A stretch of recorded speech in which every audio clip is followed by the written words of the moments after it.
तो स्वागत है दोस्तों आपका EXT एनिमी चैनल के ऊपर। तो आ चुका है जुजुत्सु काइसेन का लेटेस्ट एपिसोड नंबर 11, जो कि काफी ज्यादा धमाकेदार होने वाला है। इस एपिसोड के अंदर हमें मेगुमी वर्सेस रेजी की फाइट का डी एंड देखने को मिलेगा और इन दोनों की फाइट काफी ज्यादा धमाकेदार होने वाली है। तो वीडियो के एंड तक बने रहना। तो चलो वीडियो को स्टार्ट करते हैं। तो एपिसोड नंबर 11 की शुरुआत उसी सीन से शुरू होती है जहाँ पर पिछला एपिसोड खत्म हुआ था, जहाँ पर की मेगुमी ने अपना डोमेन खोल दिया था जिसका नाम होता है चिमिरा शैडो गार्डन। और मेगुमी के डोमेन को देखकर रेजी बिल्कुल शौक में होता है कि इस बंदे के पास डोमेन है, ये जब से क्या कर रहा था, ये इस डोमेन को पहले भी तो खोल सकता था। अब जैसे ही मेगुमी का डोमेन पूरी तरह खुलता है, रेजी अपनी एक टेक्निक का इस्तेमाल करता है जिसका नाम होता है होलो बेकर बास्केट। ये सिंपल डोमेन का एक छोटा वर्जन होता है और ये होलो बेकर बास्केट डोमेन के अंदर जो शॉर हिट होती है, इसका मतलब है कि जो आपको अटैक है वो आपको लगने ही लगने हैं, उस चीज को बिल्कुल खत्म कर देती है, जिससे कि आपको डोमेन के शॉर हिट नहीं लगेंगे। अपनी होलो बेकर टेक्निक की वजह से रेजी चौड़ में आकर मेगुमी से बोलता है, बेटा मेगुमी अब तुम क्या करोगे, अब तुम्हारा ये डोमेन मेरे खिलाफ किसी काम नहीं आने वाला है। लेकिन अचानक से रेजी के ऊपर अटैक होने लगते हैं और रेजी शौक में होता है कि मैंने तो होलो बेकर बास्केट का यूज किया है, तो मुझ पर अटैक कैसे हो रहे हैं। अब हमें बताया जाता है कि रेजी ने अपने डोमेन का यूज करके मेगुमी के डोमेन को पूरी तरह से फिल नहीं किया था, मतलब कि अपने होलो बेकर बास्केट से, जिसकी वजह से थोड़ी जगह बच गई थी। और ऐसा ही जोगो और हनामी ने भी किया था गोजो के डोमेन के खिलाफ। और अब हमें बताया जाता है कि होलो बेकर बास्केट और सिंपल डोमेन एक दूसरे को न्यूट्रलाइज नहीं करते हैं, ये बस डोमेन के बैरियर को थोड़ा कमजोर कर देते हैं, जिसकी वजह से शॉर हिट नहीं लगते। लेकिन मेगुमी के डोमेन के अंदर मामला थोड़ा उल्टा है, क्योंकि मेगुमी के डोमेन के अंदर बैरियर ही नहीं है। मेगुमी ने जिम की दीवारों को अपने बैरियर की तरह यूज किया है, जिसकी वजह से ये टेक्निक यहाँ पर काम नहीं करती है। और यहाँ पर हम देखते भी हैं कि मेगुमी ने रेजी को मार मार कर उसका भूत बना दिया होता है। मेगुमी यहाँ पर अपने डोमेन को अपनी 10 सैल्यूट टेक्निक को और ज्यादा पावरफुल बनाने के लिए इस्तेमाल कर रहा था, जिससे कि हम देखते भी हैं कि मेगुमी अपने 10 सैल्यूट टेक्निक को और भी अच्छी तरह से इस्तेमाल कर रहा था। यानी कि मेगुमी का ये बिना बैरियर वाला इनकम्प्लीट डोमेन रेजी की बुरी तरह से वाट लगा रहा था। रेजी यहाँ पर सोचता है कि अगर इसने अपने एलिफेंट का यूज करके पानी ही पानी करवा दिया तो मैं यहाँ पर डूब कर मर सकता हूँ। मेगुमी यहाँ पर अपने न्यूए का भी यूज करता है, लेकिन रेजी उससे बचकर उसके डोमेन को एनालाइज करने लगता है और उसे बात समझ आ जाती है कि मेगुमी के डोमेन की बुनियाद मेगुमी के ऊपर ही डिपेंड करती है। इसे हम इस तरीके से समझ सकते हैं कि अगर मेगुमी के डोमेन के अंदर जितना वजन बढ़ेगा उतना ही वजन मेगुमी के ऊपर ही पड़ेगा। अगर मेगुमी के डोमेन के अंदर हद से ज्यादा वजन बढ़ गया तो मेगुमी वहाँ पर कुचल कर मर जाएगा। और यही बात रेजी को समझ आ जाती है, इसलिए वो अपने पर्चे निकाल कर वहाँ पर 3 गाड़ी समन कर लेता है और ये तीनों गाड़ियाँ मेगुमी के डोमेन के अंदर चली जाती हैं। अब यहाँ पर मेगुमी के ऊपर 3 गाड़ियों का वजन होता है, जिससे कि संभालना मेगुमी के बस की बात नहीं होती। और अब हम देखते हैं कि मेगुमी की हालत खराब हो रही थी, क्योंकि वो उन गाड़ियों का वजन नहीं संभाल पा रहा था। और यहाँ पर रेजी बिल्कुल तैयार होता है डोमेन के वजन को बढ़ाने के लिए, ताकि वो मेगुमी को उसी के डोमेन के अंदर चलकर मार सके। इसलिए वो अपने पर्चे को निकालता है, लेकिन मेगुमी यहाँ पर हंसता है और उससे बोलता है कि मेरा डोमेन इनकम्प्लीट है। लेकिन डोमेन तो है, मेरे डोमेन की शैडो नीचे ही नहीं बल्कि ऊपर भी है। और वो वहाँ से अपने एलिफेंट को समन कर देता है बिल्कुल रेजी के ऊपर। अब यहाँ पर रेजी के ऊपर एक हाथी और मेगुमी के ऊपर 3 गाड़ियों का वजन था। मेगुमी यहाँ पर ये देखने के लिए तैयार था कि पहले कौन को चलकर मरता है। अब इसके बाद हमें बताया जाता है कि एक ह्यूमन 5 से 6 GS तक का ही फोर्स संभाल सकता है, जो कि लगभग 2 टन के करीब होता है। और यहाँ पर मेगुमी के ऊपर अभी लगभग 4 GS तक का फोर्स है, जिसे कि मेगुमी अपनी कस्ट टेक्निक की मदद से अपने लोअर शरीर पर लेने की कोशिश कर रहा है, ताकि उसका सिर सुरक्षित रहे। वहीं एक जायंट अफ्रीकन हाथी का वजन लगभग 3 से 6 GS तक होता है। अभी यहाँ पर हाथी का पूरा वजन रेजी के सीधा ऊपर पड़ रहा होता है, जिसकी वजह से उसके पैरों के बोन्स तक क्रैक हो रहे होते हैं। अभी यहाँ पर रेजी सोच में पड़ा होता है कि अगर उसने एक ट्रक की रस्सी बचाई होती तो मेगुमी का खेल खत्म हो जाता, लेकिन लास्ट में वो सिर्फ 3 कारों को ही समन कर पाया। लेकिन रेजी के पास अभी एक ट्रम्प कार्ड होता है, जिसे कि वो लास्ट के लिए बचा रखना चाहता था। और रेजी यहाँ पर सोचता है कि अगर मैं इसी तरह से यहाँ पर फंसा रहा हूँ तो मैं यहाँ पर मारा भी जा सकता हूँ। इसीलिए वो अपने शरीर में से एक पर्ची निकालता है, जिसके बाद वो कुछ करता है। फिर हमें दिखाया जाता है कि रेजी आ चुका होता है मेगुमी के डोमेन के शैडो के अंदर, जहाँ पर की बिल्कुल भी ऑक्सीजन नहीं होती है और उसे बिल्कुल भी सांस नहीं आ रही थी। और हमें यहाँ पर मेगुमी को दिखाया जाता है, जो कि यहाँ पर डोमेन को संभाले हुए खड़ा था। और वो मन में सोचता है कि अगर उसने अभी डोमेन को खत्म कर दिया तो पता नहीं रेजी मरा होगा या नहीं मरा होगा, इसीलिए वो इसका रिस्क नहीं लेना चाहता था। लेकिन तभी हम देखते हैं कि मेगुमी के डोमेन के शैडो के अंदर से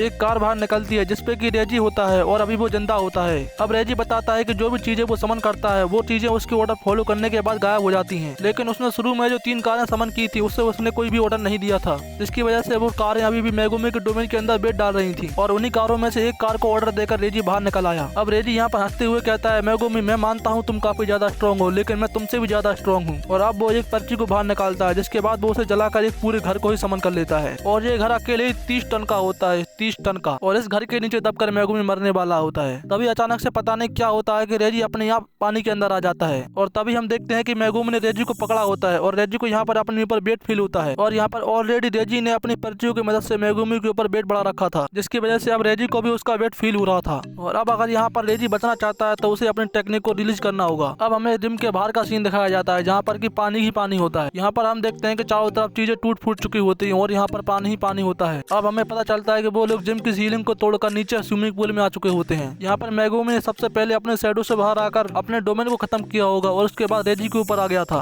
अब हमें यहाँ पर रेजी के पीछे मेगुमी को दिखाया जाता है और वो रेजी से बोलता है अब तो तुम पानी में डूब चुके हो, अब तो तुम्हारी कोई भी स्लिप किसी काम की नहीं है। रेजी मेगुमी से बोलता है तुम भी तो कोई भी किसी काम में समझ नहीं कर सकते, तुम्हारी भी कस्ट टेक्निक खत्म हो चुकी है। और वो मेगुमी से बोलता है मैं तुमसे इम्प्रेस हुआ, तुमने जल्दबाजी नहीं की। और अब वो दोनों एक दूसरे के पास आने लगते हैं और पास आने के बाद एक दूसरे के ऊपर हाथापाई शुरू कर देते हैं, जिसमें कि वो एक दूसरे में दे मुक्के दे लाते मार रहे थे। लेकिन तभी मेगुमी अपने पीछे से डबांग डॉग को समन करता है और डबांग डॉग उसके कंधे को चीर देता है। अब मेगुमी रेजी को बताता है कि डबांग डॉग इतने भी ज्यादा कमजोर नहीं होते हैं। अब हमें यहाँ पर रेजी दिखाया जाता है जो कि हार चुका होता है और वो बोलता है कि थोड़ा सा मरते हैं, झूठ बोलकर जिंदा रहते हैं। और अब यहाँ पर रेजी अपनी आखिरी सांसें गिन रहा होता है और वो मन में सोचता है कि मेगुमी कितना ज्यादा इंटेलिजेंट है, उसने मुझे गुमराह किया और मुझे इस जिम में लेकर आया, जो कि मेगुमी का एक प्लान था। और मेगुमी के पानी वाले प्लान और अपने डबांग डॉग को बचाए रखने वाले प्लान को लेकर उसको प्रोत्साहित करता है। मेगुमी यहाँ पर रेजी से बोलता है क्या तुम तेंगिन को जानते हो? तो रेजी बोलता है हाँ मैं उसे जानता हूँ, क्या वो अभी भी अलाइव है? अब रेजी यहाँ पर अपने कोगाने को बुलाता है और बोलता है मेरे सारे पॉइंट्स इस बंदे को दे दूं। मेगुमी यहाँ पर रेजी से पूछता भी है कि तुम खेल किस लिए रहे थे?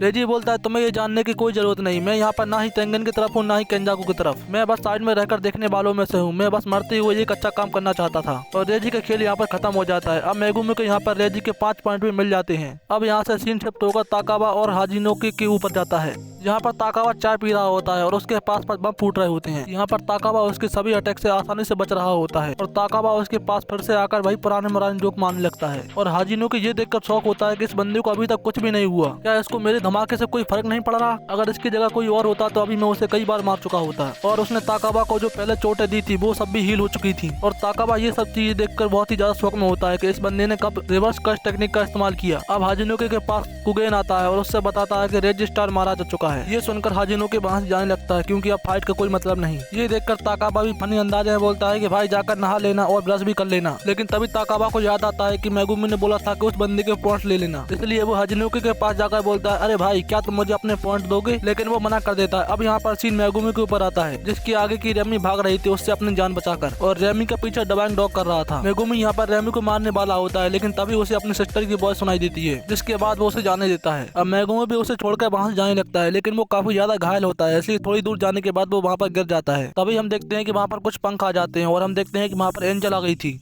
इसके बाद सीन शिफ्ट होता है सेंदाई कॉलोनी पर, जहाँ पर सिचुएशन बाकी कॉलोनी से और भी ज्यादा फास्ट चल रही थी क्योंकि यहाँ पर जो सबसे ज्यादा ताकतवर थे उन्होंने सभी कमजोरों को मार दिया था और कॉलोनी में अपने अपने 4 एरियो को बांट लिया था, जिनमें से एक का नाम था ध्रुव लकड़वाला, इसके पास 91 पॉइंट थे। इसके बाद जो दूसरा सॉर्सर आता है उसका नाम है रयू इचिगोरी, जिसके पास 77 पॉइंट है। इसके बाद एक लड़की सॉर्सर है जिसका नाम तकाको है और इसके पास 70 पॉइंट्स है। इसके बाद चौथा बंदा कोई सॉर्सर नहीं बल्कि एक कर्स स्पिरिट है जिसे कि केंजाकू ने छोड़ा था, और एक कर्स स्पिरिट एक अव्वल दर्जे का कर्स स्पिरिट है। इन चारों ने सेंदाई कॉलोनी में डेडलॉक बनाकर रखा था, लेकिन अचानक से ध्रुव लकड़वाला को कोई मार देता है और डेडलॉक टूट जाता है और उसे मारने वाला और कोई नहीं बल्कि यूता ओकोत्सु था। और इसी सीन के साथ ये एपिसोड यहाँ पर खत्म हो जाता है।